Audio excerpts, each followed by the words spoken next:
Hello दोस्तों। आज हम स्टार्ट करने जा रहे हैं एशियन हिस्ट्री का पार्ट 2, जिसमें हम डिस्कस करेंगे अपने वैदिक लिटरेचर्स, जिसमें हिंदू टेक्स्ट, बुद्ध टेक्स्ट को हम लोग डिस्कस करने वाले हैं। और इसको हम लोग डिटेल में डिस्कस करेंगे। और ये बेसिकली एक तरह के वन लाइनर्स मैंने तैयार किए हैं, और जो कि डायरेक्टली एग्ज़ाम में पूछे जाते हैं, चाहे जितने भी एग्ज़ाम्स हो, रेलवेज़ हो, एसएससी हो, राइट, यूपीएसआई, अभी यूपी पुलिस की भर्ती आने वाली है, तो उन सब में ये सारी चीज़ें डायरेक्टली पूछी जाती हैं। तो चलिए हम लोग शुरू करते हैं। तो सबसे पहले हम लोग बात करेंगे हिंदू टेक्स्ट की। हिंदू टेक्स्ट जो है ना, वो हमारे दो पार्ट्स में डिवाइडेड है, श्रुति टेक्स्ट और स्मृति टेक्स्ट। श्रुति टेक्स्ट मतलब होता है जो सुने गए हैं, राइट, और स्मृति टेक्स्ट का मतलब होता है जो लिखे गए हैं। ठीक है। तो श्रुति टेक्स्ट को हम लोग डिवाइड करते हैं संहितास या वेदास, ये दोनों एक ही चीज़ है, संहितास या वेदास। दूसरा है ब्राह्मणास, तीसरा है आर्यनकास, और चौथा है उपनिषद। ठीक है। ये चार पार्ट में डिवाइडेड है। और इसी की बात करें स्मृति टेक्स्ट की, तो स्मृति टेक्स्ट में होता है वेदांगास या सूत्रास, स्मृतिज, एपिक्स और पुराण्स। ठीक है। ये सारी चीज़ें होती हैं। अब हम लोग बात करते हैं वेदों की। वेद जो है, आपको पता होगा कि हमारे जो चार वेद हैं टोटल, जिसमें है पहला है ऋग्वेद। ऋग्वेद जो है वो ओल्डेस्ट वेद कहा जाता है। और इसकी अगर हम लोग टाइम पीरियड की बात करें तो 1500 से 1000 BC है, राइट। और इसको हम लोग कलेक्शन ऑफ लिरिक्स भी कहते हैं, राइट। दूसरा है सामवेद, जिसको हम लोग बुक ऑफ चैंट्स के नाम से भी जानते हैं, जिसका टाइम पीरियड अगर हम लोग बात करें तो 1100 से लेकर 600 BC तक का है। ऋग्वेद का टाइम पीरियड देखें तो अलग है, बाकी अगर आप तीनों का देखेंगे तो आपको एक ही टाइम पीरियड देखने को मिलेगा। यजुर्वेद जो है उसको हम लोग बुक ऑफ सैक्रिफिशियल प्रेयर्स भी कहते हैं, जिसका टाइम पीरियड है 1100 से 600 BC तक का। अथर्ववेद की बात करें तो बुक ऑफ मैजिकल फॉर्मूला, जिसका टाइम पीरियड है 1100 से लेकर 600 BC। जैसे मैंने कहा कि इन तीनों का टाइम पीरियड एक ही है, राइट। और ये सारी जानकारी जो है मैंने लूसेंट से ली है। और लूसेंट आपको पता होगा, लूसेंट्स की GK one of the best book आप प्रिपेयर करने के लिए, बच्चों के लिए कमाल की किताब है। इसके बाद हम लोग बात करें ऋग्वेद के बारे में, तो ऋग्वेद में ये क्वेश्चन बहुत बार पूछा गया कि कितने हाइम्स होते हैं। तो देयर आर 1028 हाइम्स, और 10 मंडल्स में डिवाइडेड है, और 10,580 वर्सेस हैं, राइट। इसके बाद अगर हम लोग बात करें श्रुति टेक्स्ट में, दूसरे आते हैं ब्राह्मणास, जिसका टाइम पीरियड है 1000 से 600 BC तक का। ठीक है। इसके बाद है आर्यनकास, जिसका टाइम पीरियड है 1000 से 600 BC का। इसके बाद है उपनिषद, उपनिषद का टाइम पीरियड है 1000 से 500 BC तक का। इसके बाद हम लोग आ जाते हैं स्मृति टेक्स्ट पे। स्मृति टेक्स्ट वही टेक्स्ट होते हैं जिनका रिटन फॉर्म है, जो लिखे हुए हैं, राइट। और ये भी एक तरह से अगर देखा जाए तो ये श्रुति टेक्स्ट से ही प्रभावित होते हैं। तो वेदांगास जो है वो 600 से लेकर 200 AD तक का इसका टाइम पीरियड है। इसके बाद हम लोग बात करें स्मृतिस की, तो स्मृतिस का टाइम पीरियड है 600 से लेके 600 BC से लेके 600 AD तक का, राइट। और रामायण एंड महाभारत जो हमारे दो एपिक्स हैं, ये दोनों एपिक्स में आते हैं, जिनका टाइम पीरियड है 400 BC से लेके 400 AD तक का। इसके बाद लास्ट में स्मृति टेक्स्ट में आता है पुराण्स, जिनका टाइम पीरियड है 400 BC से 400 AD तक। ये हो गए हमारे सारे हिंदू टेक्स्ट। अब हम आते हैं धीरे धीरे अपने बुद्धिस्ट टेक्स्ट पे।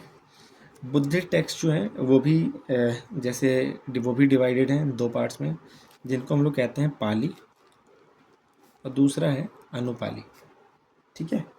पाली टेक्स्ट जो है वो फर्दर डिवाइडेड है त्रिपिटक, दीपवंश, महावंश एंड मिलिंद पनाहो।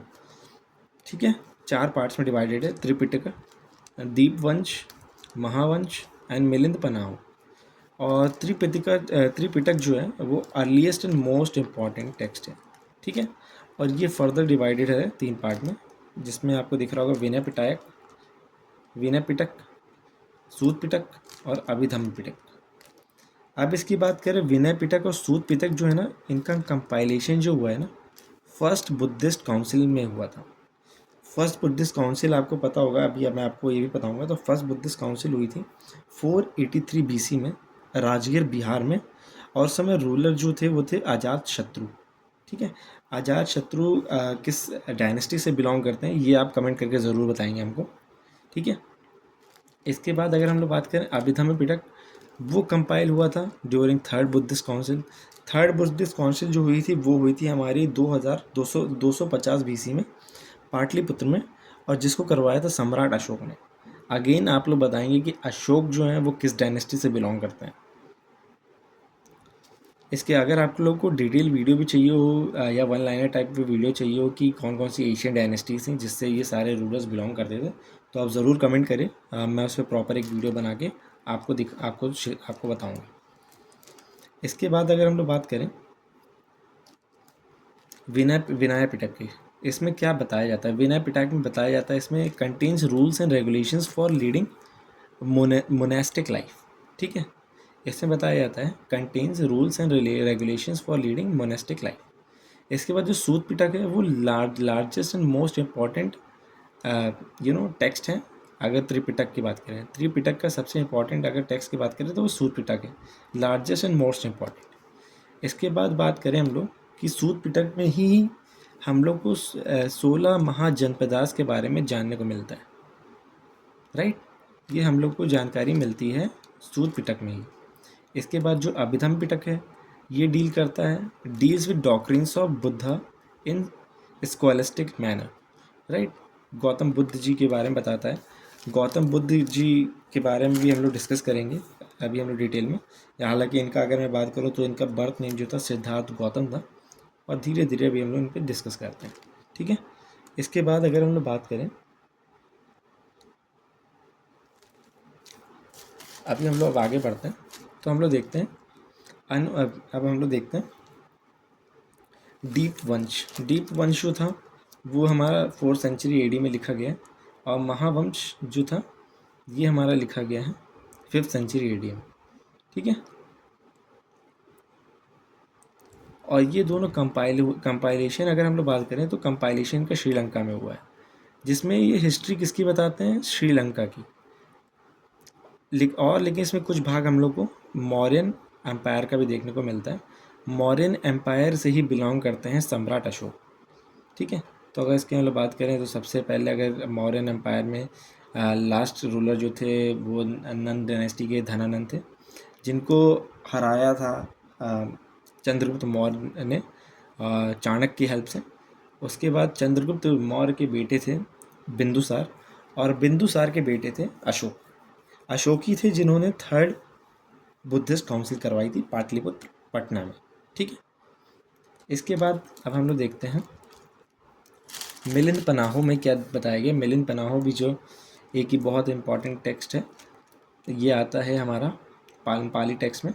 और मिलिंद पनाहो में बताया गया है, इसमें एक बेसिकली एक तरह का डायलॉग एक्सचेंज है। एक इंडो ग्रीक किंग जिसका नाम था मिनेंडर और एक बुद्धिस्ट मॉन्क जिनका नाम था नागार्जुन, और इन लोगों ने एक फिलोसफिकल मैटर पे एक डिस्कशन है उसमें मिलिंद पनाहो में इसके बारे में लिखा गया है। ठीक है, इसके बाद अगर हम लोग बात करें अनुपाली टेक्स्ट, जैसे दो पार्ट्स में डिवाइडेड है, पाली एंड अनुपाली। अनुपाली टेक्स्ट जो है वो संस्कृत टेक्स्ट है। ठीक है, जिसमें आते हैं एग्जाम्पल है दिव्यदान। ठीक है, आर्य मंजुश्री मुल्काल्प। ठीक है, आर्य मंजुश्री मुल्कल्प।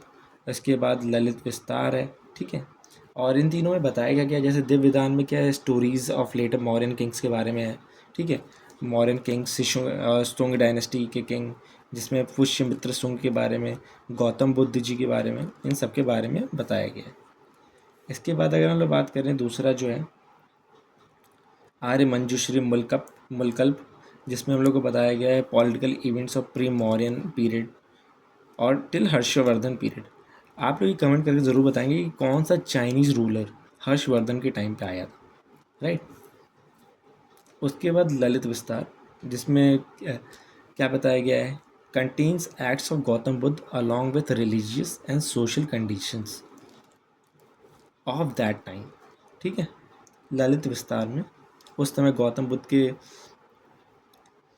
बारे में बताया गया है, रिलीजियस एंड सोशल कंडीशंस को ध्यान में रखते हुए, ठीक है। इसके बाद हम लोग अगर बात करें बुद्धिस्ट काउंसिल की, आपको दिख रहा होगा बुद्धिस्ट काउंसिल में अगर हम बात करें, फर्स्ट बुद्धिस्ट काउंसिल होती है 483 BC में राजगीर में, जिसके और कौन रूलर थे उस टाइम पे? अजात शत्रु थे। अजात शत्रु बिलोंग करते थे हरियाणक डायनेस्टी से, हरियाणक डायनेस्टी से भी बोल सकते हैं आप लोग, हरियाणक डायनेस्टी से बिलोंग करते थे। और सेकंड जो हुई थी बुद्धिस्ट काउंसिल वो हुई थी 383 BC में वैशाली में, और इसको कराया था काल अशोक ने। आप लोग कमेंट करके ज़रूर बताएंगे काल अशोक किस डायनेस्टी से बिलोंग करते थे। इसके बाद थर्ड आता है 250 BC में पाटलिपुत्र पटना, जिसको कराया था सम्राट अशोक ने। और फोर्थ बुद्धिस्ट काउंसिल जो होती है फर्स्ट सेंचुरी BC में कश्मीर में, जिसको कराया था कनिष्क ने, ठीक है। अब इसके बाद हम लोग देख लेते हैं गौतम बुद्ध के बारे में, कि गौतम बुद्ध का बर्थ नेम जो था वो सिद्धार्थ गौतम है। उनका जन्म हुआ था लुम्बिनी नेपाल में 563 BC में, 563 BC में। इनके पिताजी का नाम था किंग शुद्धोधन, जो कि एक शांक्या क्लैन से बिलोंग करते थे। और इनकी माताश्री का नाम था माया देवी, और इनकी स्टेप मदर का नाम था महाप्रजापति गौतमी। और इनकी वाइफ का अगर नाम देखा जाए तो इनकी वाइफ का नाम था यशोधरा। बेटे का नाम राहुल था। और अगर इन लोग ये क्वेश्चन बहुत बार पूछा जाता है कि एनलाइटमेंट कहाँ मिली और किस एज में मिली, तो at the age of 35 under Bodhi tree, Bodh Gaya में मिली है। और अगर हम लोग इनकी बात करें, डेथ की बात करें, तो 483 BC में कुशीनगर, जो कि गोरखपुर के पास उत्तर प्रदेश में पड़ता है, वहाँ पे इनकी डेथ हुई थी, राइट।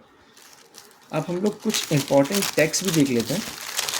कुछ इंपॉर्टेंट हम लोग टेक्स्ट देखते हैं जो कि काफ़ी इंपॉर्टेंट है, बहुत ही बार एग्जाम से पूछे जाता है, जिसमें हिस्टोरिकल टेक्स्ट हैं, जैसे कि ये टेक्स्ट किसने लिखा, राइट, ये पूछा जाता है बहुत बार। तो जैसे अर्थशास्त्र है, उसको ये बुक लिखी थी कौटिल्य के द्वारा लिखी गई है। दूसरी बुक है पॉलिटिक्स बहुत ही फेमस बुक है, आपको पता होगा, अरिस्टोटल के द्वारा लिखी गई है।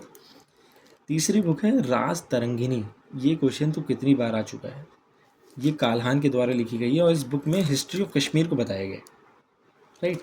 इसके बाद है अष्टधाई को पनिनी ने लिखा है। इसके बाद एक किताब का नाम है महाभाष्य, जिसको लिखा है पतंजलि ने। इसके बाद एक बहुत ही फेमस बुक है जिसका नाम है मालविका अग्निमित्र, कालिदास ने लिखा है, ये एक ड्रामा प्ले है, राइट। इसके बाद है मुद्रा राक्षस, इसको लिखा है विशाख दत्त ने, और ये भी एक ड्रामा है। और आप लोग कमेंट करके बताएंगे कि इसमें किस किंग के बारे में बात हो रही है।